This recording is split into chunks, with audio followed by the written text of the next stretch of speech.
welcome to an episode of A Wiccan Reads the Bible. I was a fundamentalist Christian in the 2000s. I chose to be one of those. That's a long story of why I decided to. But because of that, I read this book, not this particular one, but the Bible, cover to cover, multiple times. And it was, even though the translations or the teachings weren't necessarily the best and caused a lot of trauma, I learned a lot. I got a lot of good memories reading this book.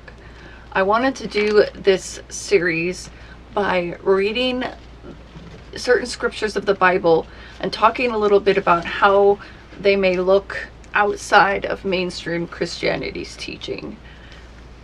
Every church has their literal translation, but often those literal translations are quite different from each other.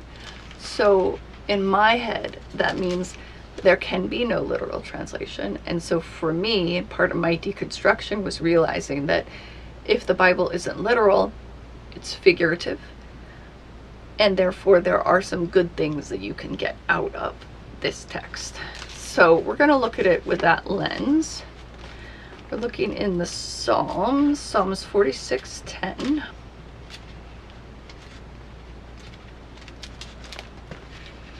If you want to follow along.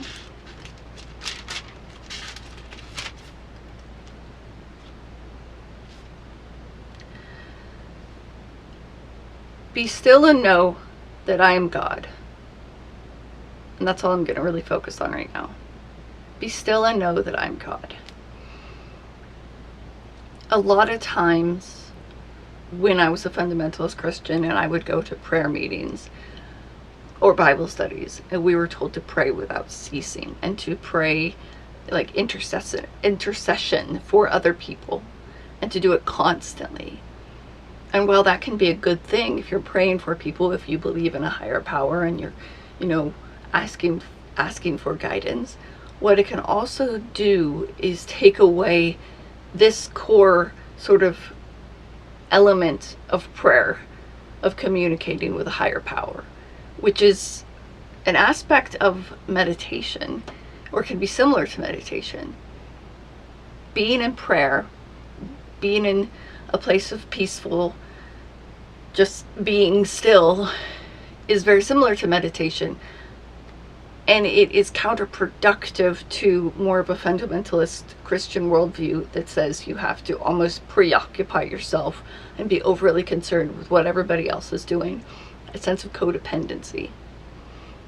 By looking at this scripture alone, we can align ourselves with that sense of, you can take, the teachings of the Bible, the teachings of Jesus, and the teachings of Buddha, and others that practice more of a meditation worldview. And we can say that prayer is simply just being still. Be still and know that I'm God. There's nothing else that needs to be done.